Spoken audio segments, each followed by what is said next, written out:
الحمد لله رب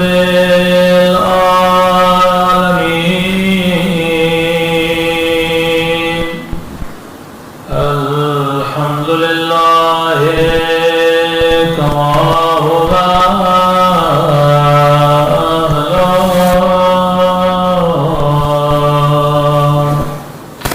الصلاة والسلام على سيد المرسلين وخاتم النبيين أبي القاسم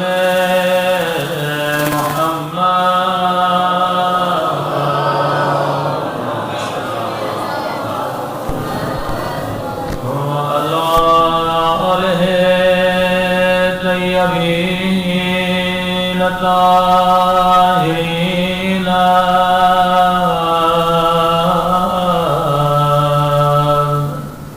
المعصومين سب اپنے مولا کے ظہور کی دعا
اللہم صلی علیک حجت ابن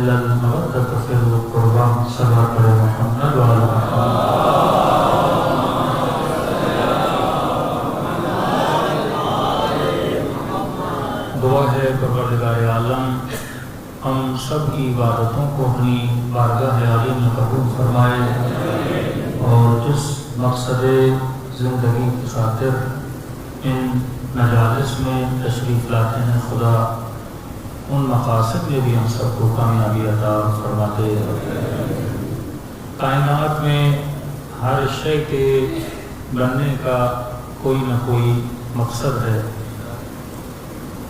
کوئی بھی ایسی چیز نہیں جو کہ مقصد نہ حل گئی ہو ہر وہ شے جو آپ کو نظر آتی ہے یا نظر نہیں آتی اس کا مقصد ہے اب جو اشیاء نظر نہیں آتے چلو نہ ہم اس پہ سوچ کر سکتے ہیں نہ غور و فکر لیکن جو اظہر من الشمس ہے جو چیزیں آپ کو نظر آ رہی ہیں جیسے سورج ہے بادل ہے یہ مسجد ہے یہ لاؤ ہے یہ ممبر ہے یہ چرند و کرند ہے یہ قندیل شمس و قمر ہے ہر شے جو آپ کو نظر آ رہی ہے وہ شے خود اپنا مقصد بیان کرتی ہے بھلے وہ بے زباں ہو اور اپنے ہونے کے مقصد سے سب کو اطلاع دیتی ہے بادل ہیں آنے سے پہلے خبر دیتے ہیں کہ میں اس لیے آیا ہوں